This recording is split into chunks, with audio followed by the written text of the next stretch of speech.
Before we get on to the big news, I just wanted to do some local news in our area. Yeah, definitely. Just to let you know, it's got confirmed, it's been announced. Southampton Cartoon and Comic Con #2 is held in Totton. That's been announced that will happen on the 28th of March 2015. So plenty of time. I wasn't aware that it was the first one that we've gone to before. Yeah, that was the first one. I always feel like it's twinned. With people that don't know, this is a convention that goes on in our local area in Totton. It's a lot of great fun. Have a lot of fun with it.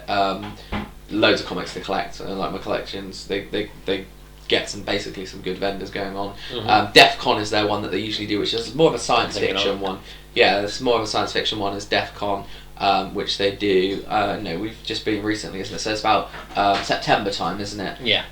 They've had 3 of them. That's more kind of your science fiction, fantasy. Then to kind of double up, so they could do 2 a year. They did one in March last year, which is focused more on comic books and cartoons. Right. So it's kind of an illustrator's. Big focus on art. Yeah, loads of fun last year. Looking forward to go again. The comics were more focused. There was more vendors selling some. A lot of artists. Yeah, I mean, I picked up some really good stuff. Like, what did I get last time? Daredevil's Born Again run, the entire Born Again run for a reasonable price. It was a really good hunt. I just really wanted to big it up because it was a lot of fun last time, and I just want to get more publicity for it really, and so it gets bigger and bigger. There was that illustrator that you've been working with as well. Like got some working with. Sorry. I'm not a professional. No, I'm paying to do stuff. Shall I say? Yeah, there was an artist there. I don't think he does any comic book work professionally, as far as I'm aware. But he does a lot of comic book style art, and he's an illustrator by trade. Hoi Trong. Yeah, check him out. We'll throw up a link for him. I've got him on Facebook. Hoi Trong Illustrations. Hoi Trong Illustrations is his Facebook page. On that, you'll be able to see something that I got commissioned for Doug as a birthday present. Yeah. Was it Christmas? It was a birthday. It was a birthday present. Yeah. Which was Batman and the Riddler playing some poker. Batman being a huge Batman, Riddler, and poker fan. Yeah, having the 3 together was great. And also on there was my partner Lydia. Around the same time, because we all met this artist at the same time and absolutely loved his stuff. She snuck away my blank variant of Guardians and got me a cover of Batman and Rocket Raccoon in the Batmobile. Rocket in a sort of sidecar part of the Batmobile, leaning out with a huge, great big gun. He does fantastic stuff. Do check it out. We'll throw both pictures up along with the link. I think the great thing he does as well, if you check out his work, is he personalises. He does. My favourite stuff is he can draw you personally in the Batsuit with the cow in hand. So it's like the cow's being removed and your Batman can do it with Spider-Man. I just thought that was a really novel idea. Yeah, he does loads and loads of custom commissions for people. People say, I want to have Poison Ivy and Harley Quinn together. Yeah. He'll give you a quote. He'll send you. Within minutes, he'd sent a sketch version of what he ended up doing for Doug, which was perfect. It could have been. I could have given that to him, and say at reasonable prices. Absolutely fantastic artist. So we'll chuck up a link for him. Hopefully, he'll be at the Southampton and Cartoon Comic Con Part 2 on the 28th of March 2015. We have got some sort of time machine. We'll stick up a link for that as well, so you can find them on Facebook and follow the buzz that goes on there. But I do recommend that you go and meet up with it. Go and check it out. Now on to the big news. Yes, the films. Yeah. So where do you want to start? We'll start with. Let's go chronologically. Essentially, what's happened is in the last month, DC has kind of got their act together, and all these rumours we've been talking about, they've put to bed. And they announced what was... I think I lost track of the whole thing, but it started out as a leaked list, and I was like, alright, let's officialise this. But it's been leaked for a long time, and I've been talking about it like it's fact, and now it's happened. Yeah. Now, before we go through that list, like Dan said, we'll do it chronologically. Not to be outdone, Marvel, a few weeks later, announced their official list of the films they're going. So we've essentially got a list from 2015 to 2020. It's about 30 films. It's incredible. Of all the films they're going to be doing. Now, the list that we've been looking at as well has involved some of the Fox stuff as well, and also some of the Sony stuff. We're going to leave that out for the purposes of this analysis? I think I'm going to leave it out for this announcement, just because I'm under the impression that the Spider-Man stuff is being shelved. Yeah. I think that Amazing Spider-Man 2 didn't do as well as they like. They don't quite know what they're going to do with their franchise yet, so I'll avoid that. And the same with X-Men as well. Like, there's a lot of X-Men talk about we're getting Deadpool, we're getting Gambit. Another standalone Wolverine film. Yeah, because we hadn't had one of those yet. So. I haven't had. Yeah. Haven't we said all we needed to in the first two? We're done with the reboot and the prequel and the prequel sequel. It would be fine if he wasn't then the main character in the actual X-Men films. Like he's never going to need to work again, is he? I always felt that when I watched the first Wolverine standalone film, X-Men Origins. I was like, this is fine, but I saw this story in X-Men 2. Like, you're telling me zero information. Yeah, you gave us a flashback that you gave us in the middle of the first film, which is better than this film. Yeah, yeah. So we'll avoid the X-Men stuff as well. It seems like the announcement war was between Marvel Studios, so Disney Marvel, and the Warner Brothers camp. So I think that's what we're yeah, and I don't know if all the rest of the stuff was just like, we're here too, even though it's kind of not. They so, round out. So, okay, this is the list. Okay, do you want to do the honours? No, by all means. Okay, so May the 1st, 2015, we got Avengers Age of Ultron. Yes. No news for everyone that we knew that was happening. What a trailer. Yeah, the trailer's just dropped. Absolutely amazing. Should we talk about that? Yeah, let's talk about the trailer, because I can barely contain myself. I've not been so excited for a film based on a trailer since the previous Avengers trailer. Really, that exciting? Yeah. And the spooky soundtrack. Yeah, that's doing cool. A lot of the heavy lifting on that. The Pinocchio. I'm talking about the teaser. The ones that are fleshed out have all been nice, but they're kind of revealing that it's kind of going to be more of the same. That first teaser, because I wasn't ready for it. That blew you away. Yeah. I love the Hulkbuster stuff we got going. Yes. I love the way that the Iron Man suit fits within it. It's like a suit. Within a suit, yeah. I love that bit when the helmet comes down. Hulk looks better than he's ever looked. He looks amazing. Looks like we're going to get more Ruffalo in it. My only complaints is not complaints, but you do get a sense of same again. Yes, yeah, like with certainly with the longer trailers, it's like, yeah, okay, they're kind of just on another mission. Like, yeah. It's okay. So how that's start of phase 3 though, right?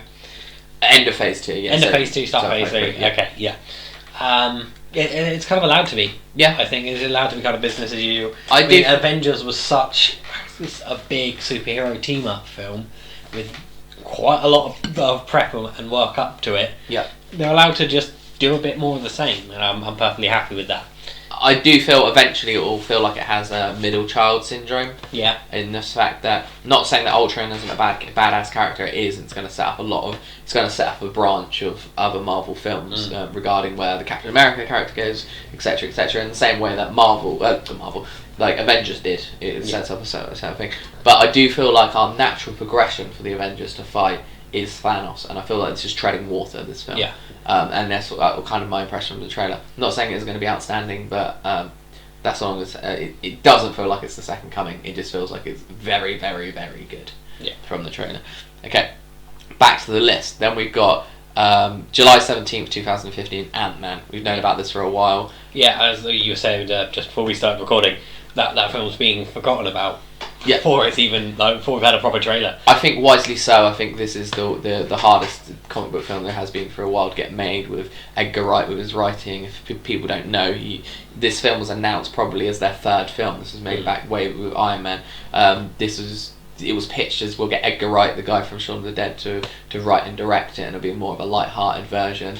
As Marvel progressed their films, we realised they were all light-hearted versions, so there was little room for Ant-Man. Well, I mean, his dropout was officially what creative differences. It was, but on the eve of shooting, they had that film written for 7 years, and he kept putting it off because I assume the script had to keep evolving to fit where they were going to release it. Yeah, and the way that man writes scripts, it would probably take forever. It was him and Joe Cornish, were the two of the most detailed writers in this country. They don't leave any fat.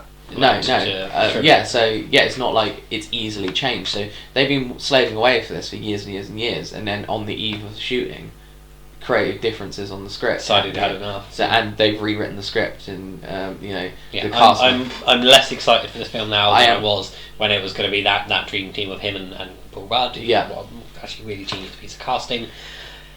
Now I think we're just waiting to get through that. Yeah, I just feel like everyone will be looking beyond Ant-Man, and I think it will probably get... I think the Muggles as well are going to just ignore it. Well, not ignore it, I think it'll get slated from the title alone. I think people don't understand what Ant-Man is, will be like, Well, they're only making this because they can't do Spider-Man. They can't do Spider-Man. Yeah. Man. Yeah. What's next? Beetle-Man. Yeah, exactly. I think there'll be a lot of not understanding what this is, Yeah. and I think Marvel will probably hush it. Go. It might be fantastic. Marvel are due a flop, and this may be it. Yeah, they are due a flop. I don't think it'll be a flop. No. I do think it'll be very entertaining. But we're squeezing it in between Age of Ultron and what's the next Marvel one after that? We'll drop down the Civil War. Yeah. Yeah, we'll get there. So the next one chronologically, we go to DC.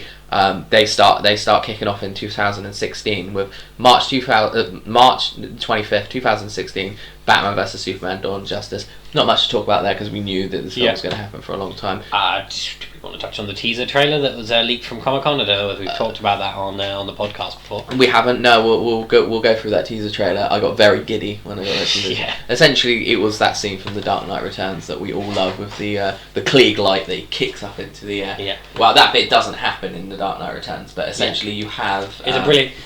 We both agree that we don't think that footage is going to be in the film. That's just a brilliant way to frame the concept of the film. Yeah, it's a bit to show the synopsis in visually. Yeah. So essentially, you have Batman, we get to see Ben Affleck's Batman for the first time, and he's wearing the metal armor from The Dark Knight Returns, his fighting Superman armor, with glowing white eyes.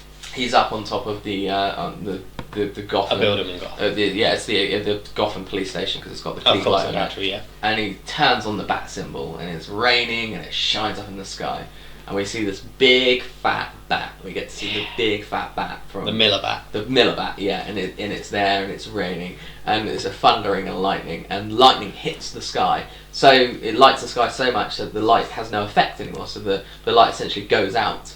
Yeah. And where the bat was, we have a hovering Superman looking furious, frown in his face, red eyes, and he just hovers down to the to the building and that's when Batman's helmet slams down, the eyes glow, and like shit's going down. It's probably not going to be in the film, but it was really, really exciting to see that image. That stuff hasn't been released. We had to see it for we got a dodgy bootleg, which is up for about half an hour before it. I mean, if you are one of the people who missed it, I don't think you can find it now. No, you might get occasional stills. How it should have ended. An animated copy. That might be the closest you can get. Eventually, I imagine it'll be out there and you can be able to watch it. Okay, so Dan jumped the gun a little bit on that one. The next one is May 6th, 2016. Captain America: Civil War. That was a rumor that was going on. Skipped my DC. Yeah, there was a rumor that was going on for a while, wasn't it? That Civil War was going to be the. It's one of your favourite Marvel comics. It is, yeah, absolutely. I don't know how I feel about the fact that it's not a Avengers movie. I'm glad it's not, because Avengers movie suggests it needs to be the Avengers, and Civil War is like Fear itself, where that's beyond Avengers, that's more. So not giving it that restraints of being an Avengers movie. Captain America 2, I always pitch as S.H.I.E.L.D. the movie. Yeah. And I feel like that's what this will be. This is Marvel the movie. Yeah. Where Avengers makes it just Avengers. So I'm really happy with that. But it's Captain America Civil War. That's fine, because Captain America was the main. He is the crux of the Civil War storyline. He's the main. Yeah, absolutely. Well, him and Stark. Yeah, which I hear that the way it's going to play out is Age of Ultron will end with those guys going their separate ways, not being friends anymore, and then that's how it'd be very easy to walk into Captain America. Okay, so kind of the elephant in the room for the Civil War story becoming a film in the current Marvel U is. Civil War is a story about superheroes having to register their identities. Announcing who they are. Who they are. There is not a single secret identity going on in the current Marvel Heroes pantheon. Yeah, that's where the story breaks down. Now, this can be resolved one of two ways. Mm-hmm. Number one, which is the way I like and prefer, they are banking on the fact that the stuff that's happening on Netflix soon, the Netflix exclusives, your Daredevil and Iron Fist, and your Nick Cage stuff, that becomes successful enough to mention. So there are plebs that need to unmask. Ground level heroes. Yeah, a ground level hero, and you could just drop a dozen of them, can't you? You just have them there. That probably isn't going to be the case, though, which is a shame. I imagine what they'll do instead is change what the argument is about. So yes, it is a divide in our heroes, but it's not about unmasking. It's, I don't know, about playing ball with the government. Yes, perhaps. We had in Iron Man 2 Tony Stark being opposed to being a registered government weapon. Captain America, despite his little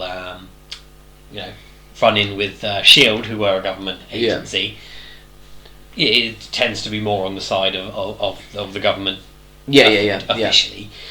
So it could be that, but then that's reversing. It is, but that works naturally considering, and because the kind of a civil war, you need to be behind Cap, which we wouldn't be behind Cap in that scenario. Except, it's easy to sell if Tony's just created this Ultron, weapon that then almost destroyed the Earth. You know what I mean? And needed the Avengers to take it out. That's where the disagreement can come from. That he's playing gods too much. Okay, I think to bottom line it, the argument has to be a different one. Yes. Regardless of what it ends up being, we're going to have a divide between. If it's not that, it's going to be just a different argument.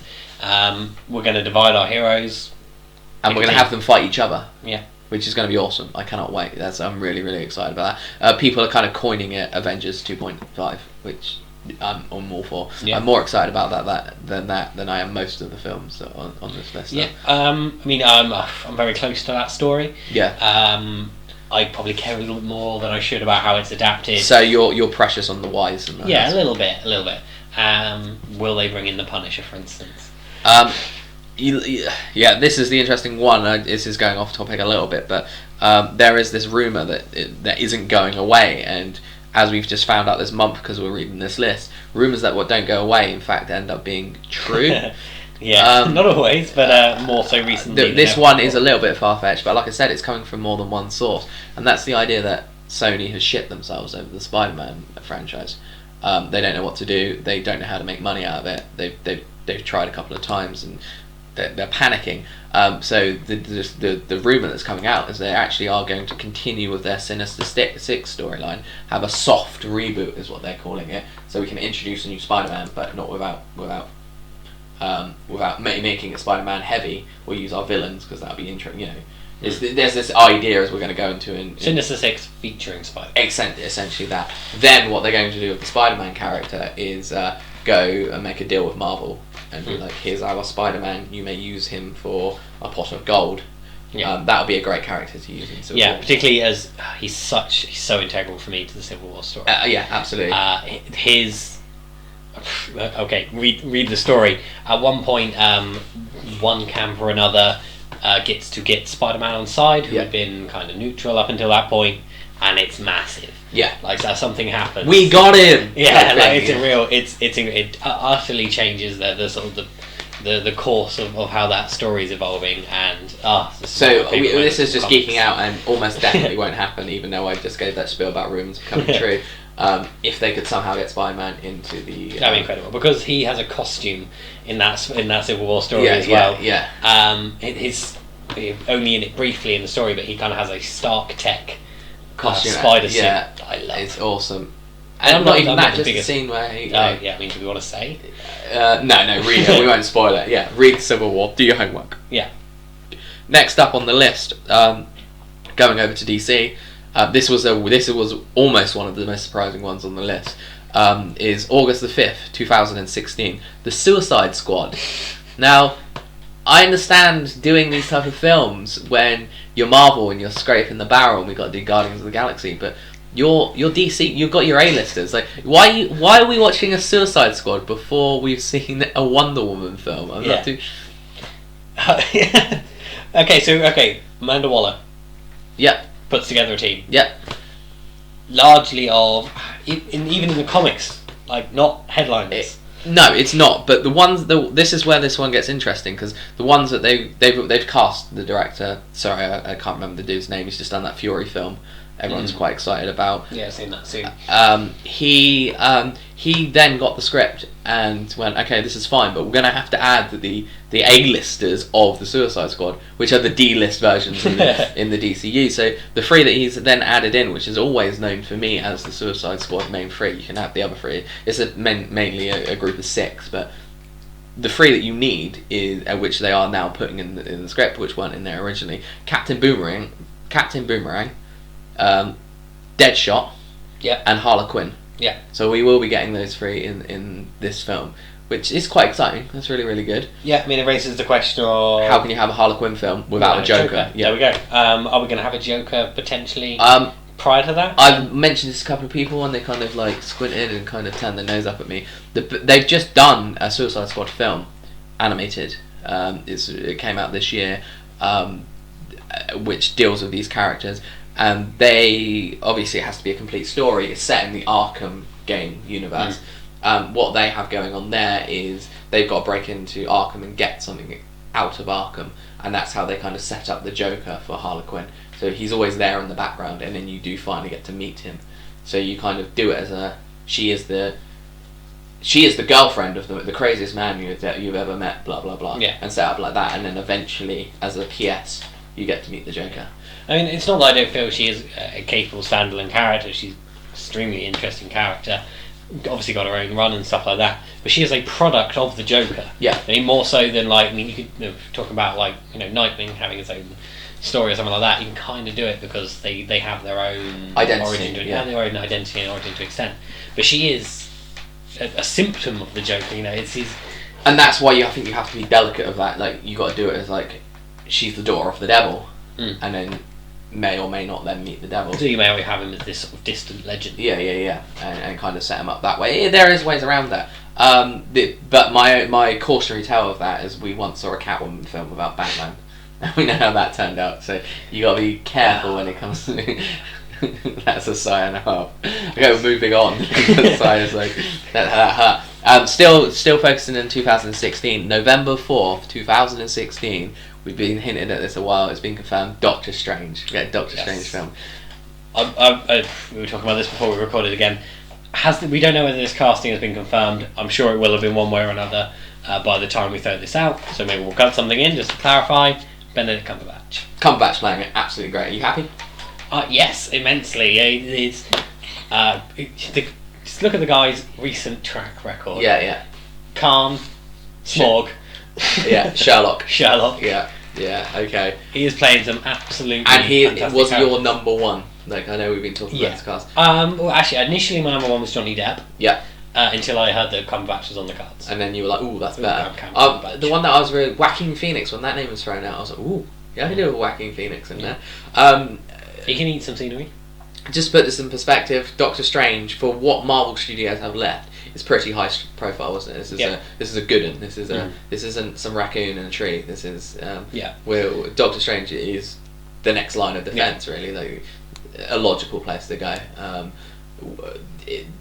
The way that Marvel has been worked out lately, magic is fine. We don't have to explain that in any way, shape, or form. We're happy for a magician to become wizard type storyline. I would love that to be the storyline as well. If he's some sort of like magician. Some table magician. Yeah, and then it's like, I'm actually working in some dingy Atlantic City bar. Okay. Moving on to the next one. What is next? Sorry, I'm flicking for so much. The next one actually is we're in 2017 after that, and business as usual. The 5th of May 2016. 2017. Guardians of the Galaxy 2. Yes. Business as usual. I think everyone's going to be happy. No one's going to be surprised that got a sequel. Or no one's pondering about what is this film going to be? How is it going to fit in? Yeah, it's its own universe. We threw our gang together. Let's give them another something. Yeah.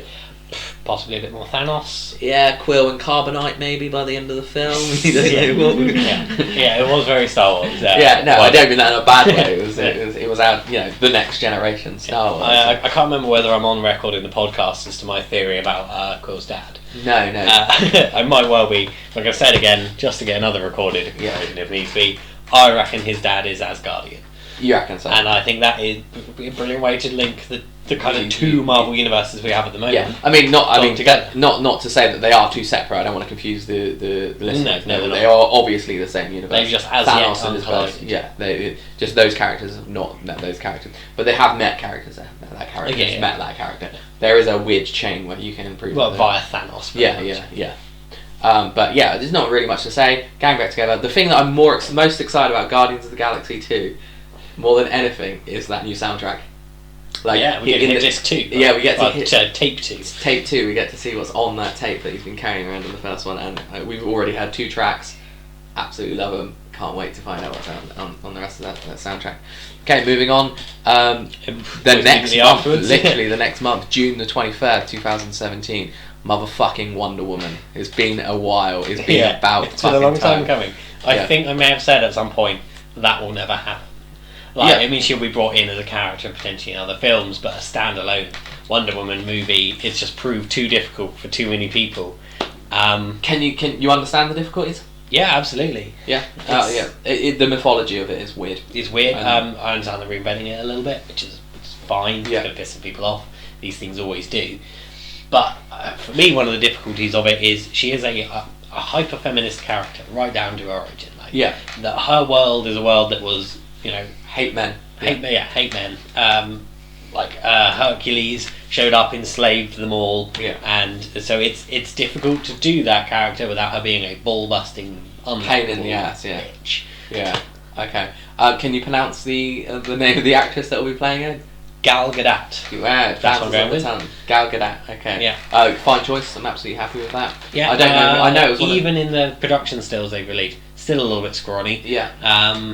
But I don't know. I've heard when I hear people talking about casting, they bring up good ideas, but then I always instantly forget. I don't know if I've ever heard of a perfect casting for Wonder Woman. Like, yes, that's I don't think we want somebody. I don't think we want a name on a poster for that character because. This is a different cool thing. You mentioned scrawny about her because when we see Wonder Woman, we think of this big, powerful, beautiful woman in the element. But my favourite Wonder Woman stories are the origin stories where she is the weakest of the gang. Like they are all the Amazonians are all big power, and she's the youngling. So she's not scrawny, but she's. I always love those stories where she is the 17, 18-year-old who is like tiny compared to the rest of them. So she is a scrawny young type character. I don't know whether it's a deliberate choice because she's definitely bulked up significantly since the so initially we got a few pictures of her from her modelling days or whatever when it was first announced that she'd been cast, and she's gotten a lot more toned and a lot more built between then and when we've gotten released images of her as Wonder Woman. I don't know whether she's just fallen short. I don't know whether they wanted her big and she's not. Like I said, it depends where they're going with the story, but I think in some versions she needs to be... Like, I remember someone being... It was only because that OC episode where someone was like, Rachel Wilson should be her. And I was like, only if you're doing that version when she is like 17, 18, and she's in Amazon and everyone's protecting her because she's not like them, she's not a goddess, she's made from the sand and therefore precious and needs protecting. I was like, if you're going down that storyline, especially if you're setting most of it on Amazon, on... Was it Famastera? Is that how it's pronounced? Famastera? Yeah. Something like that. Yeah, then I'm happy for that to be, a character like that. Yeah, we always speculated as a utter idle speculation at work. A good way to introduce Aquaman and Wonder Woman is to do an Amazon versus Atlantis war. Absolutely, a la kind of Flashpoint Paradox. I always thought that'd be great because the problem about those two characters, it's just Marvel have done it to death already, and they've only done it a couple of times. Fish out of water stories are a little bit... and it would be a little on the nose with that one. Yeah, exactly. Yes. And you can take those characters extremely seriously when they're in their natural habitat. Like you said, this feminine bitch would work really well if she was always in her natural habitat, especially fighting these evil seamen. So that was always a great idea. The other one I heard as well that everyone was like, fuck you on the internet, but just felt really well. And they should have made them Kryptonian. Like they came to Earth centuries or like ago. a twin planet or something. Yeah. Some alien, an alien origin. Because we've basically got to come up with another reason that these characters are powerful in the DC universe. And if you wanted to keep it clean, just be like, there's only one high concept, that's Krypton. Yeah. And then everyone else is humans and stuff. But then they sent some. Yeah, then we're going female prisoners back. Yeah, but we're going that, and then we got to explain Aquaman, and so we just got to go with several high concepts. But that was one that I found quite interesting. Yeah, it is intriguing, but no, that really would have rubbed people up the wrong way. Right. Okay. The next one is July 28th, 2017. The next Thor film. 3, Yeah. Ragnarok. A Ragnarok. What is a Ragnarok? A Ragnarok. Do you not know your Norse mythology? No, I didn't. Ragnarok is the Norse apocalypse when Fenris, the Wolven deity, rises up out of his resting place to eat the moon and restart the world. Probably won't be that. Oh, okay. I probably will. Okay. But yeah, effectively Ragnarok is Norse mythology shorthand for the end of the world. Okay. And so the film could be anything. It's just a cool name. Do we need another Thor movie? I love that character. We are getting that movie, and for one character, and it isn't Thor. I think Loki. Yeah, people love the Loki. I think people love the Loki, and that's why that goes. I love the character too, but we're having a lot of Avengers movies coming up, and I can get my fill from him. The Thor movies are keeping. We kind of have two anchors in space at the moment. We've got Guardians and the Thor story. So you I feel think like we need those 3 points of contact between that sort of wider universe that Guardians has given us, your normal boring Earth stuff, and then the the bridge between the Midgard and Asgard and that area of the universe. I just feel which the we've Thor got films. a link between that and the Guardians of the Galaxy edge of the universe as well, via Thanos and the creepy guy with 6 fingers. Yeah. So yeah, I think we need those 3 points of contact to get these. I just feel like Thor is together. the ropier of the films. Like I had a lot of fun with the second one. The first one feels quite small. Yeah, I'm definitely guilty of just being a fan of all that Norse stuff. Yeah. Exactly. So I give it a pass. Okay, I'm not going to slag off the Thor films, but I was happy with just 2. I thought they got away with it. I do think that we're going to get a little bit frustrated. Like in a world where I realised that okay, we are stopping. We're not going until the money dries up, and we're like Iron Man 3 will be the last Iron Man film because we can't really tell the story much more. I feel that Thor's kind of got to that point, but. And again, it isn't because the Loki story isn't concluded, is it? So we need to wrap that up. Yeah, I mean, my prediction for Thor 3 is an entirely Asgardian story. Okay, because this is where if I put my finger on it, my biggest problem is the Jane stuff. And although I'm a massive Kat Dennings fan, I don't know if she's entirely necessary. Maybe in the first film it's like we need her to carry some of the weight, but definitely on the second film she's kind of jammed in there. I just think there's too much going on the Earth. I remember when that film came out, like, when they were coming up, because that was the first one that kind of opened up Marvel to the idea of like magic and all that, which they explained quite well, and kind of like it is actually science. It's just science that you don't understand. I always remember when that film came out, I was like, oh, just get the fuck. Since he gets to Earth, I'm going to be happy. Because then we get ourselves an Iron Man film. He'll be on Earth. He'll be with the Shield characters. It'll be great. But just get me off that fucking. Get him out of Asgard. No, the Asgard stuff was great. I loved it. It was like Lord of the Rings in space. But then when he got to Earth, that's when it was like a flat comedy was there, but not really the film we wanted, or I wanted anyway. So that I just feel like stop while you're ahead is my thing about that. So I'm not surprised that was on the list, but a little bit like okay. Yeah, and I think Thor 3 we're going to see some more capes and swords and horns and things like that, and I think we'll get a bit more of a fantasy film out of it. Okay. Moving on to the next one, November the 3rd, 2017, Black Panther. A long time going again. I just didn't see this one coming. No.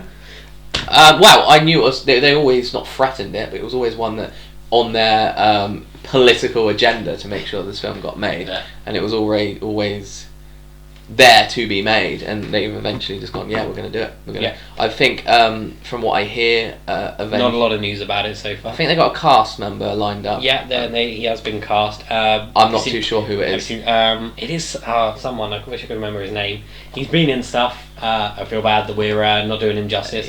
Have you seen the released and probably concept art for the costume? No, I haven't. Does it look badass? It does look pretty badass. Do we need to drop this with the podcast? I will drop this alongside the podcast because I'm going to show it to you now. Okay.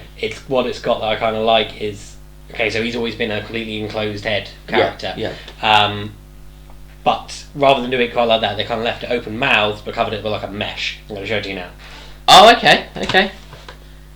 Oh, because when you said open mouthed, I was like, oh, you mean like Batman? Like, no. This is like Batman Beyond. Yeah. Yeah, this is cool. I love it. It's a great costume. This is badass. This is one of the better costumes. If it looks like this is going to be... Yeah, drop this with the podcast. Yeah, we'll drop this alongside. So it's... Okay, it's kind of reminiscent of some of the Nolan Batman stuff, and it looks like a kind of... suit of armour. Suit of armour kind of thing, but like overlapping sort of different materials. But it's got the Black Panther big necklace, it's got the kind of Catwoman claw hands, and yeah, if it ends up looking like this, I'll be very happy. But I imagine we'll see some more iterations. They apparently are setting this up in the next Guardians film, I apologise, the next Avengers film, as in Avengers 2, Age of Ultron, will start the ball rolling with Black Panther. I believe Andy Serkis will play the villain for the Black Panther. Yes, because we know he's in it, don't we? Yeah, we saw him dropping. And it's him with his own face. Yeah, exactly. I thought they got him to do some sort of CGI or... No, he was there. Okay, so Black Panther, no time to breathe because 14 days later should I say, November the 17th, 2017, it's finally fucking happened. Justice League film. Yeah. Like, why are we waiting this long for a Justice League film? This is what I'm going to say about the Justice League film. Obviously, we don't know anything about it other than probably roughly who's going to be in it at this stage.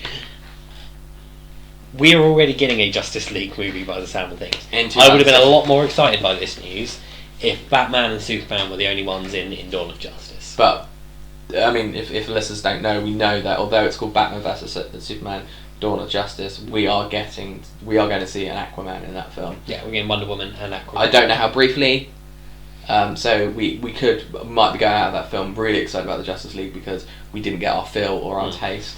But I know what you mean. This kind of feels like a sequel to. Yeah, and I don't know why that bothers me because when we did it with the Avengers, we met Iron Man, we met Captain America, we met a version of the Hulk. Yeah. And then I was still incredibly excited to see them all rocking around working together. But is it possibly because the Avengers have already done that I'm no longer excited to meet characters and then throw them together? I just give me all your characters now. Yeah. Like, I want that. Because that was always the idea of the Justice League, wasn't it? Wasn't it, like, years and years ago, DC was going to do it the other way around, where they were going to do the Justice League film first. And then give spin-offs. Which was the way one made films at that point. Yeah, and no, you can't forgive them for thinking that way, because Marvel were crazy to do it the way they are. Like, what do you mean we have to wait 5 years? I remember, like, screaming at people, like, well, not at people, but, you know what I mean? Like, I remember being very kind of confused with, you can't make an Iron Man 2. You have to, you do a film each, and then you join them up. Once you've made Iron Man 2, people are going to be bored of your idea. Like, I didn't think that people would be captivated by this idea that you had that amount of time to, to get to the Avengers. Yeah, I mean, they led with the spin-offs. A spin-off was a thing we knew of and were aware of, and that happened in films. You didn't make shared universe movies. Well, my thing was like, what happens if someone hasn't seen Thor? How can they possibly watch the event? Like, that was my confusion. Yeah. Like, and then I remember like trying to make myself understand it. Like, if you only did it with like 3 characters, and then the villain is the Hulk, then it would all work. Or like, you could set up half the Avengers within the film, without seeing them in a film. Well, we got a little bit of that. We got Hawkeye and, well, mind you, they were both set up. Yeah, they were both set up in other films. That film did bloody well. Yeah, we are going to get it in the next Avengers film with the 2 twins. They're going to be dropped in straight there. Yeah, but it's. I imagine that will be plot. Yeah. The miracles. I am really curious to see how they get around the mutant gene without it being. I looks like that they're evolved by the Tesseract. Okay, that's cool. My understanding. That's the way to go with it. Yeah.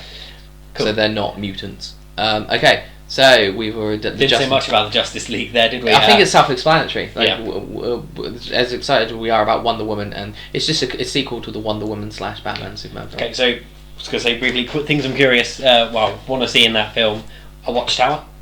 Yeah, I want to see it. Yeah. And do we already have Cyborg showing up in Dawn of Justice? I don't know, but we'll definitely we'll have Cyborg and the Flash in that film there. Cool. So we're going half and half because that brings us into the next one, into 2018 now. March 23rd, 2018, we'll get the Flash. So off the Justice League. Who will be a spin-off from that? Yeah. So it's kind of like working in and working out again. Yeah. So we kind of get half of that idea of like introduce them in the team film and then give them which Marvel haven't done yet. We always thought that Marvel was going to do that with fucking Widow Black Widow. Yeah. Yeah. I'm not surprised she's not getting her own film because she got enough exposure in Captain America 2, And she's which is a spy film. Iron very Man strong in that there as well. Yeah, she's got enough. And the fact of the matter is, and how they always mention it in their interviews as well, is like, that's not where our universe was going. That would be so alien if we were like, oh, we'll just do a spy movie over here that doesn't progress. Meanwhile, gods are throwing down with monsters. It's like, how do you bring yourself to give a fuck? Yeah, you're doing a James Bond film. So, I say interestingly, I don't think anyone's that surprised. The Flash is not the TV Flash. No, it's not. Although Stephen Amell is campaigning on his behalf, I saw on Facebook. Yeah, I did. Bless him. It's just I think that's kind of like, if I can get that Flash in there. Yeah, because Stephen Amell. I mean, I was listening to a Comic-Con panel he was on for the Lego Batman game, where he crowbarred himself in to voice the Green Arrow in that. He doesn't want anyone else being Arrow. Which is fine. It's really nice to see that level of commitment. I can understand what he's saying as well. We've had so many people play Batman and so many people play all these characters. He's the only person you can put a name to for the Green Arrow. Well, if I was a bit of a geek, I know in Smallville there was an Oliver Queen / Green Arrow in there, so someone has done it, played him live action before. But I understand what he's trying to say with a relative known success. You say you don't think anyone will be surprised. I think some people will get I think there'll be a lot of conversations around the pubs being like, hang on a minute, what's going on here? Yeah, I guess where Marvel are doing their Shield TV show, which is Shed You, and even DC are doing their Netflix. Marvel again is doing their Netflix. Is doing their Netflix original. Then again, no one got confused with Brandon Roth. Like when they were like Superman Returns, no one was like, hang on a minute, this isn't Smallville. Like no one was too bothered. So maybe people are intelligent enough to understand two different universes, and this is just an adaptation. This is this character done as a film. Yeah, I mean, I nearly spat my cocoa across the room when Brandon Roth showed up in Arrow, but took me a minute to compute. Yeah, it's probably not super. That would have been amazing. Okay, I can't believe we're already in 2018. We've already burnt through all of these films. Like, May the 4th, 2018, Avengers: Infinity War Part 1. Okay, it's the Part 1 that intrigues me most there. Yeah. What intrigues me even more is the next film to be announced, because of the way it's going to fit. It's going to be quite weird. Okay, so we've got so it's in the Infinity War storyline, which is a storyline involving our wider universe. So this is where they're going to throw down and fight Thanos. Yeah, that's got to be where that happens. And how the crap are we going to get to 2018 without doing that? It's just going to keep showing up and in the background, grabbing stones and this and that and the other. And now this is where I'm going to ask you. I mean, we can't really talk about this film because we don't. This is so far in the future. We don't know what the lineup's going to be. Yeah. It'd just be speculation. It'd be boring. This is the interesting thing, though. Is we say Part 1 because I'm just going to jump ahead a little bit, because in May the 3rd, almost exactly a year afterwards, we're going to get the Part 2. Which is fine. We've never done this with Marvel films before, Avengers film before. Usually years apart. So, are we doing a Harry Potter with this film to be continued and then continue? Yeah, I mean, it's difficult to say because we've not had one end that way up to now. They've just been another chapter in the same story, another chapter in the same story. Presumably, this is going to be a film in 2 parts. I mean, this is they're throwing out Part 1 and Part 2 there. Like you're saying, Harry Potter example. This is their Deathly Hallows or their Mockingjay. It's going to be one film. It's going to be shot together, as far as I'm aware. Now this is where it gets confusing then, because I'm just going to announce the next one. We've got a couple of Marvel films between these two. How does that play out then? Are they going to be not affected the storyline, and they're going to be in the past? Okay, so what are the ones we've got? Right. Okay, the next one is the jaw dropper. This is the one that I was so shocked, and this is why we got our guest in to kind of explain a little bit more to us. So we'll do the announcement and then probably cut to our guest. Is that the best way of doing it? Yeah, and then come back. Okay, so the next one is July the 6th. So a couple of months after the Infinity War Part 1, we have Captain Marvel. Yes. Now that shocked me because I don't think anyone knows who this character is. We consider ourselves comic book fans, and we've heard of this character. But yeah, no, you're right. This is the one that stunned me and you, by some things, more than anything else, to have gone in this direction. Although that being said, we don't know a great deal about this character. No, and that's why we got our guests on to explain a little bit more. And so, without any further ado, hello. So, as promised, welcome our first guest to the Longbox, Lydia Strand. Hello. Hi. Okay, so you are the only one of the three of us who have been reading the Captain Marvel comic since the relaunch 8 issues ago. Overview, initial thoughts? Yes, I am enjoying it. I'm very new to comics still, so it felt like a good one to get into because obviously it was issue 1, brand new comic, and I thought, well, I don't really know anything about the character, so it'd be a good one to start with. She's not had a film so far, that so I didn't really sort of know anything. I was going in completely blind, and yeah, I've been enjoying it. It's still very early days. They've not fully fleshed out the character yet, but she's quite relatable. She's rocked around with the Guardians a little bit, which I liked. Obviously, that's very current in light of the film. So yeah, it's been good. And so what's the deal with this character? As you mentioned Miss Marvel, I take it it's not, because this is my confusion, and I think many comic book readers' confusion, as kind of a, an overlook of kind of, there's the Marvel Now comics. You could be forgiven to think that Miss Marvel and Captain Marvel are the same character, considering they're both females. Like Captain Marvel in the past hasn't been a female, now she is. What is the origin story of that character? Yeah, well, they've basically explained that she is a former US Air Force pilot, and she gets caught up in an explosion to do with the psych magnetron. So she basically gets these superpowers and then joins the Avengers and starts rocking around with people and the other superheroes. And it's a generic powers, and she can fly. Yeah, basically, yeah, she's just pretty awesome. She so far all they've really introduced is that she flies. She has a bit of an Iron Man light beam hand thing going on. Some sort of energy blast power. Yeah, definitely something to do with energy. So almost like a generic Kryptonian style kind of flying around like you have in DC, but in the Marvel universe. Okay. Yeah, and that's pretty much all they've really introduced her to. She's pretty strong as well. She can sort of hold things up, but I don't know whether that's sort of a force to do with this energy field that she can kind of create, or whether that's just her being sort of a former US Air Force pilot, so she's obviously pretty hench as well. What's her alter ego name? It's Carol Danvers. Oh, okay, Carol. Okay, Carol. Human name, as it were. I just want to get there before the film comes out. I want to make sure we should know something. Because both of our experience, what little we knew about Captain Marvel, the one that wasn't over at the DC camp, I think you thought was an alien, Captain Marvel. Yeah, that was it shows how old school we are when it comes to our which is kind of like the Martian Manhunter, isn't it, of DC, where it's just like, I'm green from space. Yeah, it was.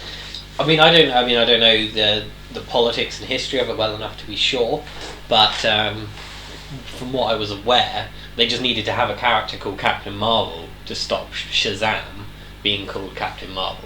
Right, so it was a throwaway character at first, but in recent years, Captain Marvel, the Carol Danvers Captain Marvel, has become one of their more popular titles. Now, Lydia, how do you think? Do you think this character has legs to have its own standalone film? I think so, definitely. She seems to sort of have connections. Well, they're building it up to suggest that she's got connections with a lot of the other superheroes that we know of anyway, because they've already introduced the Guardians, as I said, and they're also suggesting that she's had this ongoing relationship with, is it Brody, the Iron Patriot? Is he called Brody? Rhodey. Sorry, I knew it was something like that. That's interesting. That I think we've touched on that briefly before. We did in issue 1, episode 1. Yeah. That Rhodey at the moment is the Iron Patriot, which is something fairly unique to the reboots and the films. Yeah. But not the original comic book run. Yeah, so I think there's definitely scope for her to sort of slot in somewhere. I'm not entirely sure where they would go with a whole film centred around her. This is where I scratched my head, because when Guardians was a massive success, everyone loved it. How do we expand the Guardians of the Galaxy a story and maybe group it? And everyone's favourite was well, Captain Marvel will join the Guardians of the Galaxy, so she'll be the 6th member of the Guardians. Clearly not the case. From the high kind of idea of her being a pilot, do you feel like we'll get a better female version of perhaps the Green Lantern film? Is that where we think this is going? I hope so, yeah. I hope it'll be a better version of that. But it's really hard to kind of tell what they'll do with it, because she does, I think she's definitely, they've laid the groundwork for her to be able to hold her own in a film, but whether or not she's going to need other supporting well-known characters to boost it and to get that sort of, to get the interest out of all the sort of comic readers that know nothing about her, I think it's going to be important to kind of make it familiar somehow, because otherwise there's not really going to be a lot of reason to see it, I don't think, unless they kind of tie it in with the more popular, well-known my characters. jaw dropped when I heard this news, to be honest, because I was like, what? I was like, I assume the only reason this film's getting made is because there's Wonder Woman on the other camp, and it's like we need a female character. Yeah. That being said, you are right. Like Marvel Studios, DC will probably nick this idea and the way that they're going as well. But Marvel, they're genius on the idea of like they understand that a character may not have so much weight. Like, I'll give you an example. Captain America in the second film, it was like, I don't think this character can carry this film, so they kind of made it shield the film almost. That's it, And I feel that they won't be scared of being like, okay, it's the story of her. However, here's the familiar characters. So maybe we will get Rhodey will get himself a girlfriend in it. And, which will be a useful. Is he in it a lot, or is he just? Well, he's not really come up too much, but he was in it for the first few issues, I think. And then she kind of went off and did a bit of a sort of mission on her own. And even the Guardians kind of stepped aside for a little bit. It kind of introduced them as if to say they're going to come back later, keep an eye on them, sort of thing, and hinted at that. And then they kind of let her go off and be awesome on her own. I think that was probably deliberate to kind of establish that she can hold her own and she can deal with things on her own, because obviously they are sort of linking her in with the other Avengers, but they don't want her to kind of seem like she needs the others to carry her. I was going to say, it's starting to sound like she can't even carry a comic on her own. Like, does she have any of her own villains that are specific to her? Not that they've introduced the guy, Star-Lord's dad, I forget his name, Emperor something. It's the guy, the leader of the Spartax guy. Yeah. That's it, yeah. Which we don't want to go into too much, because that probably is getting retconned for the films, where the Guardians end. Okay, but that isn't a complaint though on Captain. It just seems she's a great connector. They all, because I think we're in a situation where bar Spider-Man, whose villains are exclusive anymore. Exactly. Universe. They've kind of, that was the sort of the biggest enemy that she's come up against so far, and I don't think that's finished yet. I don't think that story's fully concluded, but they certainly haven't sort of thrown up any other sort of super villains that I know of that I think to myself, they're definitely going to be a recurring force for her to reckon with. So are we feeling, sorry to cut you off there, are we feeling, so the tone of this comic is spacebound then, really? So she's like, so my comparison to Green Lantern is a good one, where it's just like, got my powers, see ya. That's it, she's just rocking around in space at the moment, sort of visiting other planets. You're selling me on this film now, because it's like, I feel like that we can explore the world that the Guardians of the Galaxy created then, rather than treading old ground on Earth. It'd be nice to visit some of the worlds that they've already sort of created, because as I said, she's visited a few planets, she's obviously got connections there, and there were some really interesting characters that have kind of cropped up, and I don't know which ones are going to come back, but she's got kind of she's already made a few friends that they're not anything to do with the Avengers, they're just people that she's kind of picked up along the way, almost like hitchhikers in a way. So it's kind of interesting to see where they go. So she has her own gang then? A little bit, kind of. She's one of the characters that she's on. She travels around with is her cat, which has just become, in the particular, in the issue that I've just read, the latest issue, has become he's clearly going to be quite a large part, because I won't give away too much of the storyline if anyone wants to read it, but he's become quite significant, and you wouldn't think that a cat would be that important, but so that was quite amusing, and I don't really know where they're going with that, but obviously there's other characters that she's kind of collected from the planets as well that have kind of come to help her and have kind of revealed themselves to be quite not superheroes, but able in some way. She needed to use their skills to help her out, but again, I don't want to make it sound like she's kind of a bit useless and always needs help, because she's or a cat, exactly. It sounds like they're really building her from the ground up. I mean, you started reading 8 issues ago. We've never picked up a Captain Marvel comic in our lives, so I don't know how much of what you've read is going to mirror anything from her established history, or even the male version of this one, or the Alien Marvel before that. So if they're doing something kind of from scratch with this character, just using the power set as a stepping off point and almost changing everything else, that is a good way to go. If this is the version of the character they're going to slot into the film, it's almost like they're printing a blueprint for it. I mean, I know we're primarily talking about the film here, but just a quick touch on the comic. I mean, is there a specific audience for this comic? It's hard to say. I think because she isn't that well known, I think that it's a good one for people to start with. I mean, I even tried, just to confuse matters, I tried Miss Marvel as well, which is obviously, it just recently got a completely new run, and they completely sort of went a different way. No, they went completely a different way with the character, and I didn't really enjoy it because I didn't find it as, for want of a better word, relatable. you can always question how relatable is a superhero anyway. But there's not that. There was no sort of you didn't familiarity. Like the I didn't. Yeah, there was nothing appealing about her personally for me. So I kind of gave up on it, and I felt it was too slow as well. The story wasn't really going anywhere. Whereas this one, instantly it jumped in with an interesting new character, but also recognisable characters that I was fond of already, the Guardians. So that kind of automatically made it go somewhere, and the action started straight away. So it was much easier for me to jump into. I'll be less settled with my question then. Is this a comic for girls? I was trying to get into. Not just for girls, but I'd say that it does. Yeah, I'd say that primarily it probably does appeal to girls because she is quite a girly character. She likes to look good, but the good thing about it is that they don't do that over appeal, kind of over attractiveness kind of thing with her. She's not Power Girl. No, It's exactly. the reference we always go to. She's not your typical blonde hair, big boobs. Yeah. She's not a girl for boys. She's a girl for girls. Because this is the weird thing about. Okay, so we've got Wonder Woman in the DC camp that Warner Brothers is going to make a film Black hair, big boobs. And then we've got Captain Marvel over here over Marvel. And like I said, I feel like they're released to be competition for each other. Now, I imagine the reason these are done is to get females into the cinema. Like, we want a superhero that girls can love and relate to, and blah blah blah. The problem definitely over at Wonder Woman.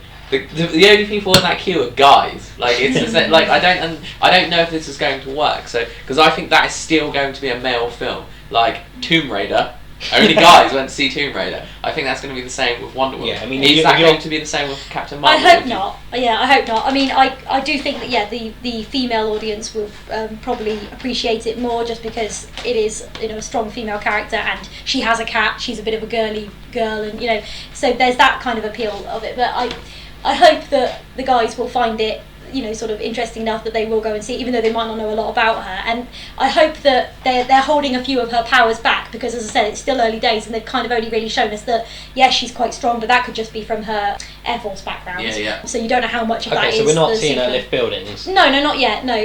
But obviously she's got this, sort of similarity with Iron Man in that she's got this energy force thing, but I don't know how much, again, they haven't really explained how much that is to do with her suit as well, because obviously whenever she's in superhero mode she wears a flashy suit. And I don't know how much of that is helping her, or even if it is, they haven't really established the character. All they've said is that she was caught up in an explosion. I don't even know what the psych magnetron is because that's how much of a newbie I am to comics. I guess you guys have heard of it before. No?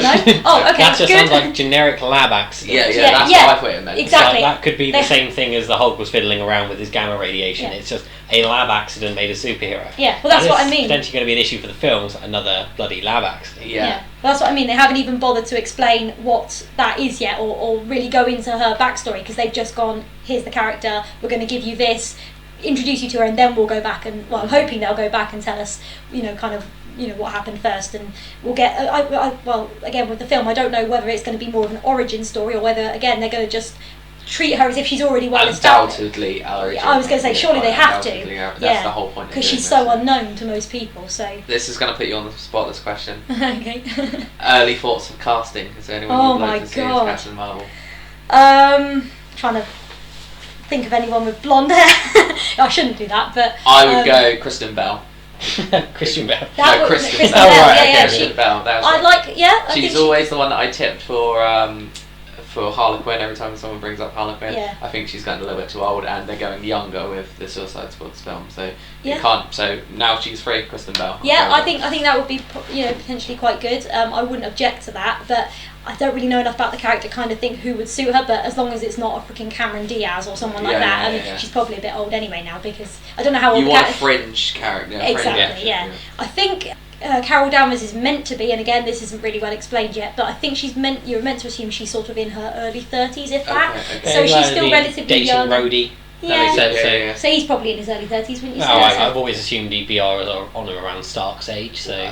maybe a bit older. I was going to say that's a little bit difficult, because Stark's actually like 45, isn't he? He's just fat, he's just like debonair and cool. And Rhodey's active, so I'd say Rhodey's 35. Yeah. So 30 to 35. Yeah, so it needs to be someone who's young enough that they can sort of pull off the kind of young, girly side, but also, is a likeable enough female actress that we can kind of, it will give the people the interest in going and seeing it. Is she a funny, witty person? Is that something that comes across, or is she more the sort of strong, hyper feminist kind of character. She's not overly witty as such, but she's got some, for want of a better word, banter with Rocket in particular. There's some good banter there because he doesn't like her cat. He's like, how can people call me a rodent when you're flying around? So we're not that's necessarily looking for a comedy actress for it as well. Yeah, so there's kind of little sort of comedic sort of dialogue, but I wouldn't necessarily say it comes all from her. I mean, so we're looking for an action star.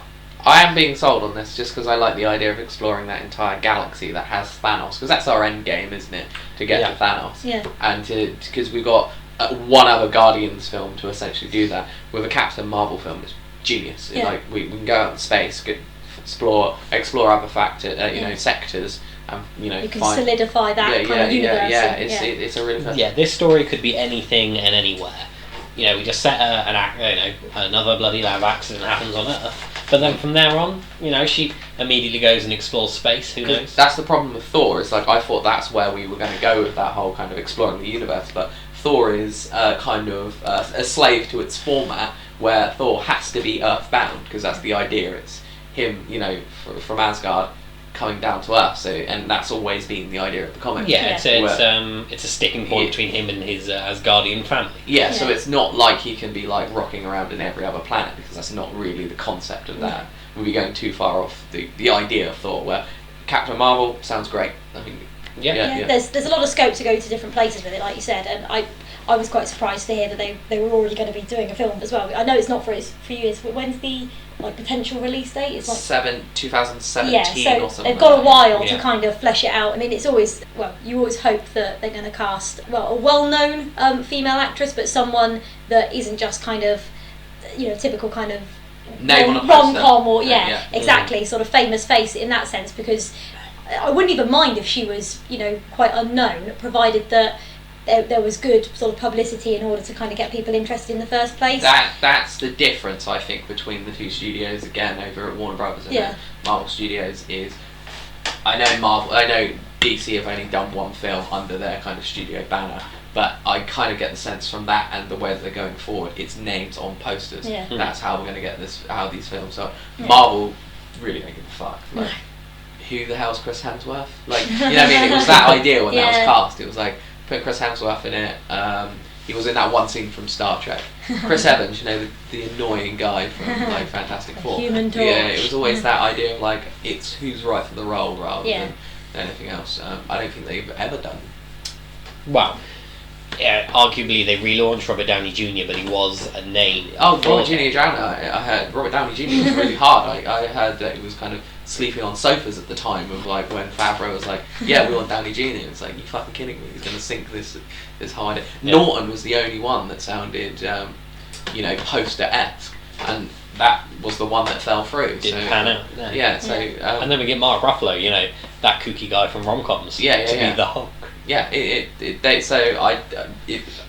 never fear, Lydia. I don't think they'll be casting Cameron Diaz or a name. Thank God for that. Yeah. No, it'd be good. It'd be good to kind of give someone else a chance, and again, it will sort of reinforce the fact that it is a brand new character. They're not going to have any sort of hang-ups. Yeah, exactly. Yeah, there's not going to be any more preconceptions, from people that don't know anything to do with Captain Marvel. Or if they suddenly hear, oh, she's in it, I'm not going to go and see it because I don't like her, kind of thing. So I hope that will be the case, and they'll keep it quite fresh But yeah, I hope they do a good job, because I am enjoying it and I'm going to stick it out for a bit longer and see where it goes. And do you recommend it to other people? Would you? Yeah, definitely. Certainly to beginners, because like I said, it was a very easy one to jump straight into, because there wasn't that sort of established backstory, and I didn't have people saying, oh, you must read this before you read this. You really want to read this to understand how this ties in with this. You were there at the beginning. Yeah, which I know obviously with things like Batman, there's so much reading around that you can do. Just proof that the Marvel Now brand works then, if that's the review. Absolutely.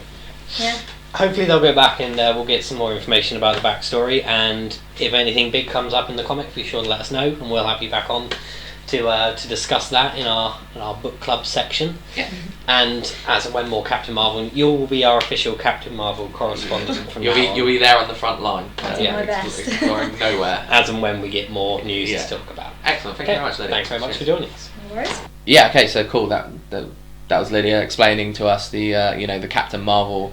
The situation with the film. I don't think we kind of got across enough how much this is so left field. Like, is this is this more surprising than Guardians of the Galaxy? I'd say so, because the Guardians of the Galaxy, it was very apparent that was going to be just this other remote thing. If it goes wrong, they can burn that bridge. It's this little group of aliens elsewhere. This is an Earth-based character that they are throwing into the mix that is... Well, it is and it isn't, we don't know. This is where, So, and the problem is as well, is it's right in the middle of this Infinity War. That's the crazy thing. Like, either she's going to be hugely integral, or this story's going to take place in a very different place. Okay. But yeah, really, really, really shocking, this one, because, like I said, it's the third version of Captain Marvel as well. Mm. Okay, next film is, moving down, Dan's fan favourite, July the 27th, 2018, Aquaman film. Yes, Jason Momoa is going to don some skimpy green tights and a spangly gold jacket. and and capture the imaginations of the audience. I think this could do wonders for Aquaman's reputation. No one's going to argue with that guy. This is the thing. If they tried to cast someone charming or pretty or anything like that, it could have just continued to drill Aquaman's reputation into the ground. They cast Carl fucking Drogo, and I think it's going to work. Agreed. And I see some fan art going around, and they're trying to change him to look a kind of bit dapper and a little bit kind of slick back hair and the kind of the Arthur that we know. I like the fact he's just a fucking he's a water beast. In himself, can't speak a word of English perhaps. Just that makes sense. Almost alien from the sea. It depends what they do with the story, because so Aquaman's origin story usually is that he is half Atlantean, but he didn't grow up underwater. No, he's a human that finds out his powers. Yeah, he lives in a lighthouse with his dad. It's Clark Kent in the water. Isn't it? Absolutely. Yeah. And so then he takes to the water and claims his throne in Atlantis. If they do decide to go that way, that's fine too. I think for the purposes of he would have to find out as a young child, so he can then become. Yeah, so either we can do a flashback origin story, which is the way I'd prefer it, I guess, so they can go away, become Aquaman, become the King of Atlantis, show up and start being called Aquaman, or we have him. I never object to adaptation. Just having him be the King of Atlantis. Yeah, he doesn't need to. because this is my concern. I love the casting, and we're gonna make a Justice League film, and we need Aquaman. This is the way to make him fucking cool. This is bang, bang, bang. But to tell the Aquaman story with this adaptation, what I imagine to be Arthur is going to be somewhat more challenging to fit this cool image. And then actually tell the mythology that we know. This sensitive boy who had to learn that his mother was a lot of orphans and in the him DCU. getting confused by his powers and kind of the puberty thing that you get with all these mutant suddenly fish start following around. Aquariums. I don't know if then that's going to be more of a challenge to be that becomes that Aquaman. Yeah. Okay. The next one, November the 2nd, 2018, Inhumans. Know anything about the Inhumans? Next to nothing. No. Educate me. I know absolutely nothing either. Do you even know who are on the bill? No, absolutely not. There is it. I don't even. It's a Marvel film. I take it. That's all I know. Oh yeah. Marvel. Why is the Inhumans being? Because Guardians worked. Yeah. Is it not because of? Not because they're doing over at the other side that they're having the Suicide Squad? Is it not that? Well, I suppose the Suicide Squad is based on the fact that Guardians worked. So. A roundabout way. Whatever happened with so there was talk of a Justice League Dark. Yeah. And I'm just trying to think of vaguely just titles I've seen on shelves for Inhumans. Is it that kind of thing? Well, might be making myself look like a proper idiot here. I think the best thing to do is admit we know nothing. We know nothing about Inhumans. This one doesn't excite me. This one, it's arguably shocking. It's more shocking than Captain Marvel because I just don't know why they need another roster. Another team. Yeah, this is the crazy thing. There's a lot of people on, and I don't know how this is going to fit in with the into their phases. If any of them got scrubbed, I would not be surprised if that was the one. Yeah. I think they're throwing out titles at the moment, and anything that doesn't spark off, speculation isn't necessarily going to be. I don't mean to secure. be petty. I don't know whether this is one of those things where it's just because this feels like it's Marvel and DC seem to have this when it comes to their films, like, oh, you've done something, so we'll one up you. Yeah. I don't know if that's right, if this is a title that's just been thrown out because it's a one up, but I just don't know. In a world where they can make sequels to things, and if they're announcing films from 2020, you think a lot of change can happen. Yeah. Okay. It's unusual to have a list like this to go through. I'll pledge to know a little bit about the Inhumans by the time. Yeah, I'll do the same. I mean, no, we jumped on the bandwagon when the Guardians film came out. They're giving us a few more years to get on this bandwagon, so maybe that's what it is, to just bump up the comics. Just mention the name, people start buying them, and then we can maybe cancel the film. It's Marvel, right? So we'll get a Marvel now. Yeah, we'll probably have 8 Marvel now, like issue 1s by the time this film comes out. Right, 2019. We're going to be old men by now. I thought this was going to be earlier on from the way they've been talking about it. April the 5th, 2019. Shazam! We get AKA DC's Captain Marvel. Yeah. I thought this would probably number one is the reason that Marvel's Captain Marvel came out a year before, even though they knew when there was it deliberately tactical. I don't know. I mean, I'd say these are all subject to change. Yeah. When we're looking this far in the future, you can move a film back or forward by a couple of years, and it wouldn't really throw off their scheduling. I don't think that's deliberate. I think they're calling this film Shazam. They're probably going to call this character Shazam. I don't think they're going to get into that. Okay, now here's the question, because you seem to do it quite liberally. Are you happy for that? Are you happy to give up the Captain Marvel mythos? No. Well, I'm happy for any adaptation to take place if it's necessary. I can't imagine it. Can you imagine a DC movie? This is our friend Captain Marvel. They won't take the risk because it's okay. Yes, it's relatively well. Especially as we've got another film called Captain. It's relatively well known in comic book in circles. The Captain Marvel exists within the DC universe. Yeah. It's also relatively well known that those comics go under the title Shazam. Yeah. You're not going to confuse any comic book fans by calling them Shazam.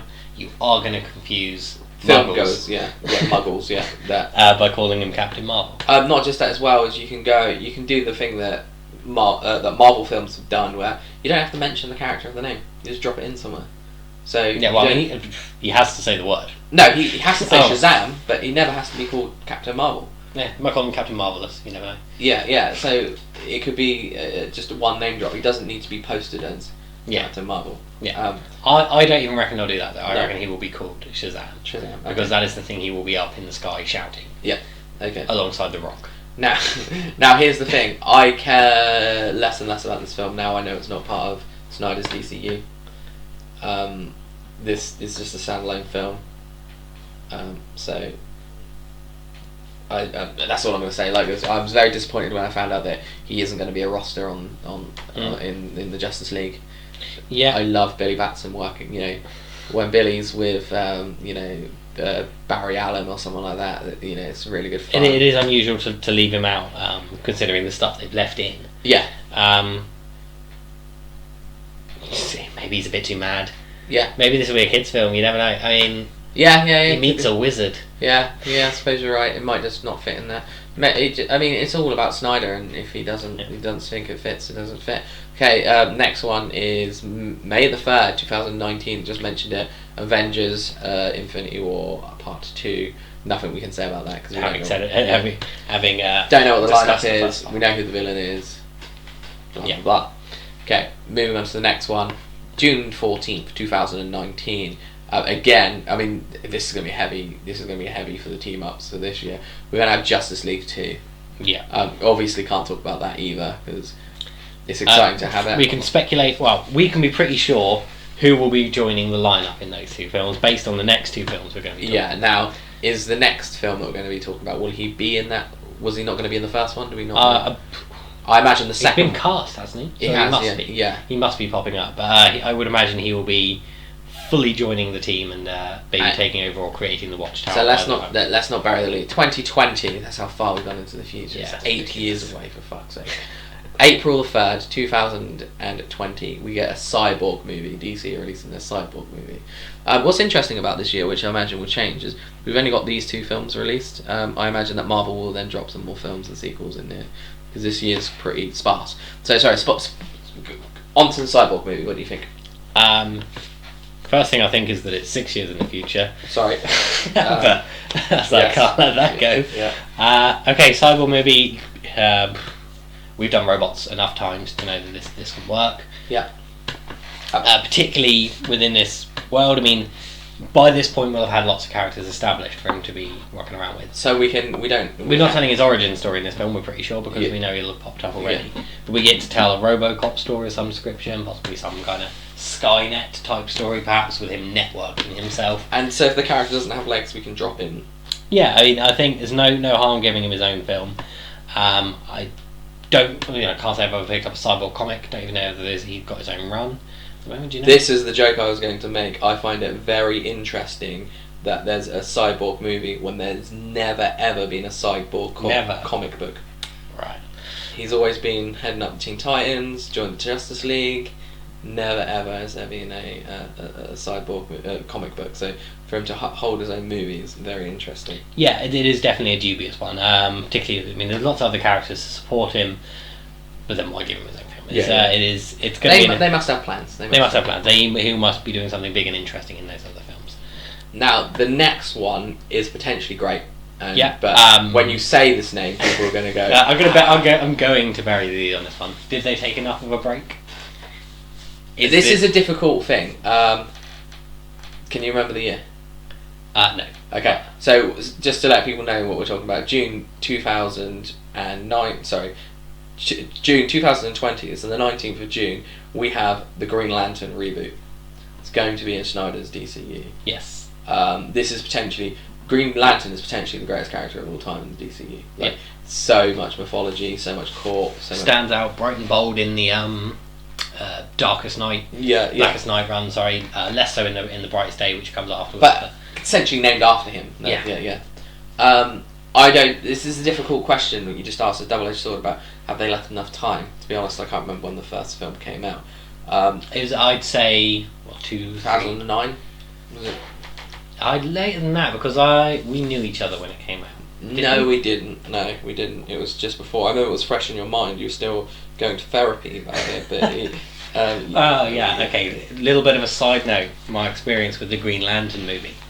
I went and saw it in an Odeon in Southampton during a torrential rainstorm, and something happened to the digital projector, and I'd say almost exactly halfway through the film, when I still had hope that the film might pick up, evidently some water had been leaking on the projector. The film stopped on the screen, and like something out of a cartoon, moved diagonally and burned away.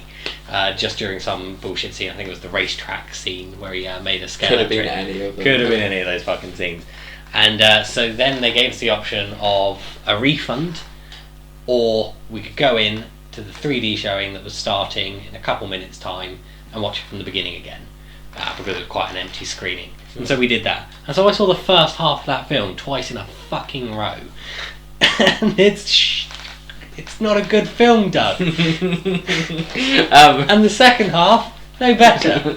So your hope was shattered. Yeah, I got to that point again. Oh Christ, I'm slogged to this point. Now I hear Parallax is going to be in it. This is going to be brilliant. No. It's even impacting worse. At least there is some absolutely hope. Appalling. CG is dreadful. While you were reliving your therapy, it's kind of like an AA meeting. 2011 was that film made out. Okay. So that's 9 years or 24 by my math, as what I said before. This is the question. Usually the answer is 9 years is not long enough. But in a world where Spider-Man gets 4? Yeah, this is fine. I don't even mean long enough in terms of to reboot a franchise. I mean, will we have forgiven Green Lantern by then? Because it's still it's very much a pop culture thing, and I'm not just being silly now. It is a loathed, it is a hated movie, and it's like, the fucking Green Lantern film, like it's the dirty word in superhero films, along with Daredevil, and people will still be talking about that awful film. If all things go to plan, which from Man of Steel may or may not, because that is a Marmite film. I really love it, but there's parts of the film that I understand rub people up the wrong way. Yeah, I love those moments, but I understand why. And it's a film. It's hot on my list of things to defend.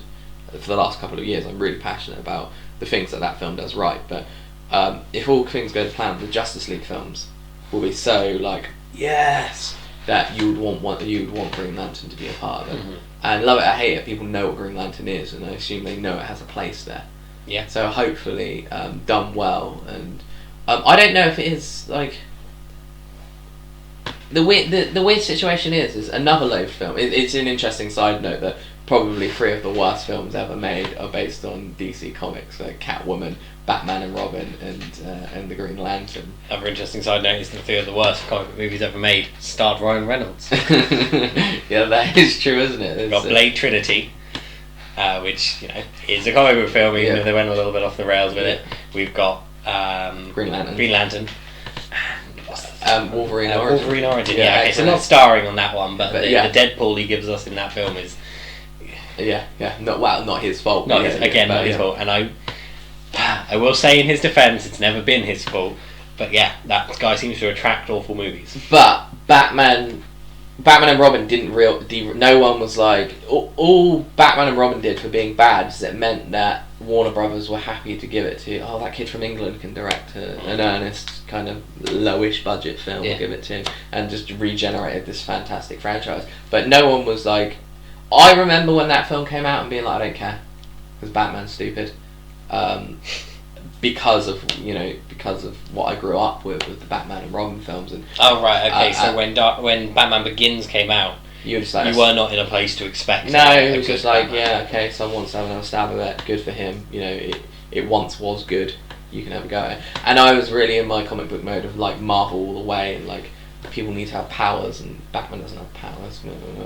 And then Nolan did that thing. So I don't know. Does bad films mean does it that didn't? What I'm trying to say is that didn't put a bad taste in people's mouth. People still loved Batman, even though Batman robbed the ship. But people knew who Batman. People always knew who Batman was. Green Lantern was on that level where comic book fans really knew who he was, and you might have heard of him if you weren't. Yeah. And so for a lot of people, like their defining Green Lantern is shit. Yeah. Yeah. Okay. The thing is, I like the fact this is last because this can really open the doors. Like I think Green Lantern then should become its own universe. Like whatever Snyder's built from there should kind of slow down a bit and let Green Lantern take over because there's so many interesting places you can go. Yeah, absolutely. I mean, the Blackest Night, Brightest Day storylines we talk about a fair bit. They're really, really interesting, and it's all built around the the emotional spectrum idea that was kind of created, or at least honed down in those stories. Spoilers to anyone who doesn't know. There's lots of other rings. It's not just that yellow one that pops up for half a second in the end of Green Lantern film. We've got all kinds of colours representing all different emotions, and there's a lot of movies you can make there. Yeah, absolutely. Arguably, you might get bored of the whole ring idea pretty quickly, but you can definitely keep it fresh. Yeah. These are the two. There's a PS to this list because that's got to the bottom of the list, and this will expand when the other studios definitely confirm what they're doing. So I think some of these some of these years we've mentioned, like I don't know, half a dozen films, 8 films. Yeah. That might become 12 by the time we have Fantastic Four. And we've skipped over, as you said, all the Spider Universe stuff, which is currently shelved. Sounds like it's been shelved. Yeah. Mainly getting this from you, but by the sound of things, they're not pushing anything forward. No. And there's all the X-Men stuff, and there's another X-Men movie, and another Wolverine. Yeah, and there's the Fantastic Four stuff that's happening as well. So you are getting way more than this. If you're overwhelmed by this list, which quite frankly I am, I feel quite overwhelmed. Yeah, I don't know what to say. So almost every article has talked about this list, every podcast. Because I'm not going to pretend we're the only one who've done this. The subject has been: is this too much?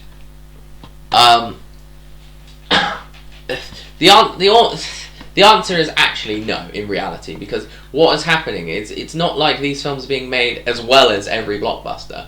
A studio wants to make a blockbuster for this year, and they opt for this. Yeah. So, and these films are very different from each other. Yeah. So, it isn't. Although people, just because it's based on, that's the thing. We're pigeonholing all these stories because they're based on a comic. If they weren't based on a comic, if they were based on an old TV show, we would take them out of the list. So it's not like we're getting all these films as well as oh no, we are getting another Jurassic Park film, but you know what I mean, like I don't know, everything's being thinned out so these can fit in. These are the options these studios are coming up with. So in the world of the film goer, no, this isn't too much. Okay. What I'd be interested to look at as well, and I may do so for next time, is retrospectively looking at the release schedule of superhero films we've had for the last 6 years, because I don't think it's that much different. less Yeah. It's just we just know what's happening. Yeah. I think you're probably right. I bet they got really ridiculous at some points. Yeah, that'd be really good. I would love to have that comparison.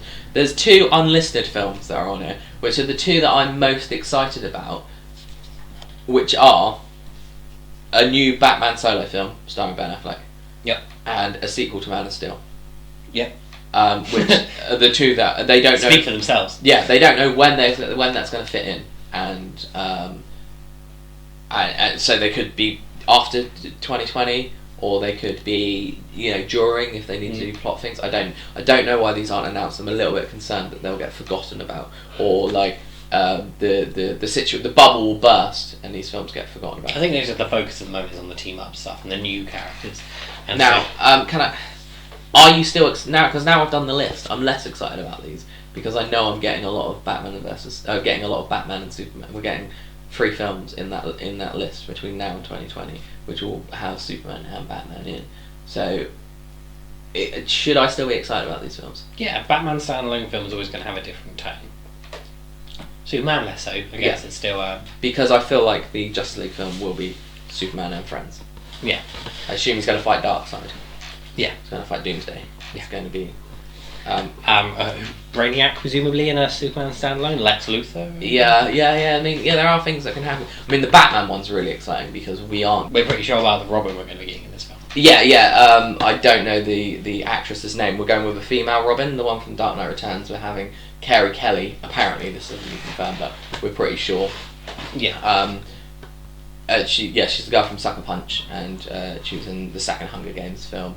Mm-hmm. When I first heard the casting, I was very much she's too old. Like the whole cool thing about Carey Kelly, she's like 15. Yeah, she's a young teen girl. That's like this girl can play young because we saw her in Hunger Games. She's and in Sucker Punch. She's very young. They can play.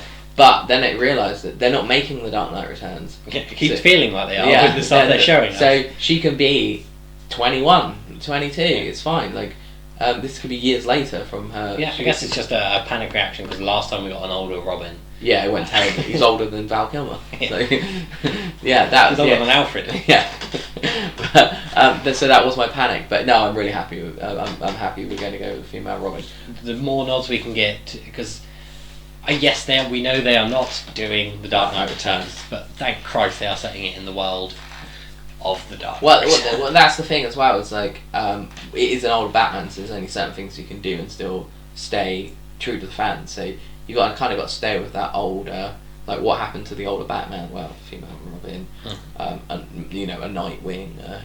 Go down those routes. That's the interesting I wanted to bring up about a solo Batman film, is the fact that almost as interesting, if not more interesting than Batman, is Gotham and the villains that reside. The character, Gotham as a city and a character, as opposed to the TV show. Yes, as in Gotham as a character and the henchmen that character has, which are the Rogue Gallery. Yeah. Now the problem about having a Dawn of Justice film and 2 Justice League films, although we'll get plenty of Cape and Cow, we won't get much Gotham because that world can't exist. Like the problems of Gotham are solved in a nanosecond by the Justice League, so we won't have time to see, have another version of the Joker or see the Penguin or see the Riddler. Like we just won't have time for the next. If they do it post 2020, 2020, we won't for the next 18 years or 6 years it actually is, whatever the math is. It's going to be a long time since we see those characters in a feature film. So I'm excited, and I think it's important to have a standalone Batman film, not so much a Superman film. I agree. Yeah. I wish I had more say other than that I agree. Yeah. Yes, Gotham is a much more insular place. So a standalone Batman movie, always going to feel different. In fact, from a standalone movie, a Batman movie, I want the Justice League to be off-world on another mission. Doing something in the Green Lantern storyline. Yeah, because I don't want that to be an option. That's the hole that Avengers wrote themselves into, which Captain America 2 deals with quite well. Don't know. I think Iron Man 3 does it well, better, yeah. because it all happens overnight. Yeah, it does it quickly. The problem about a post-Avengers world is when one of your solo characters are doing something and the stakes are raised, you're just like, why don't you just call his friends? Yeah. Why aren't they dealing with it? Like, what's happening? And so you've always got to write an excuse why this has to be dealt with the character. Which in, like you said, Iron Man 3, no one knew it was happening until it was there. And it's the same with Captain America 2. I know a lot of people go, Tony Stark would have been on that. And it's like, no, not if it literally just rose out of the ground. And nitpicking. Yeah. He hacked all of S.H.I.E.L.'s files in Avengers. Yeah, so we should and, know. How did Jarvis miss the whole Hydra thing? Yeah, okay, that is some nitpicking. But on the standalone principle, if there's a threat, Iron Man needs to take it out. I don't think that's a valid excuse. Number one, he's retired by then. Like, in theory, he doesn't have any Iron Man suits. I mean, that would be answered. But the way Iron Man 3 ended, couldn't do shit. Fine, yeah.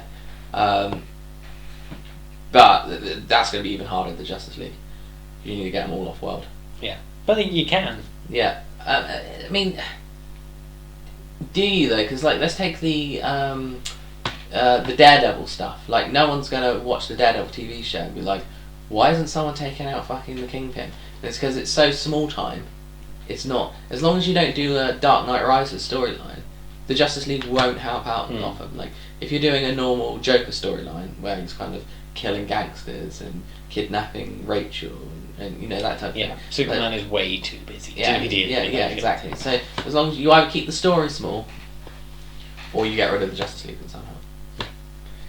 Either is possible. Yeah. Okay. Cool. Right, so that's I think all we got for this week. It absolutely, that was a lot of news. It was a lot of news. And we didn't even talk about some of the TV show news. I think we'll go to TV. We'll do our reviews of the TV. It was a lot of fun though doing that. I really enjoyed that. There was a lot of energy. It's a good list. We'll just wrap up with what we'll do next week. Again, we'll go Batman 36. We're on now, so the part 2 of the Endgame storyline. Get that read.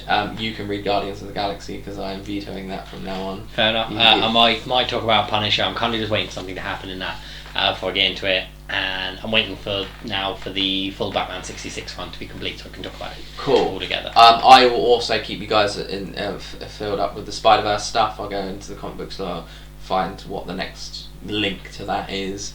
There's a little map. You know, we were talking about maps at the back of comics. Yeah. This one has one that tells me you've got to pick up this issue of that one and that one and that one. Love so I'll have a look at the map and find out which is the next comic I need to pick up. So I'll be keeping you guys informed in the Spider-Verse.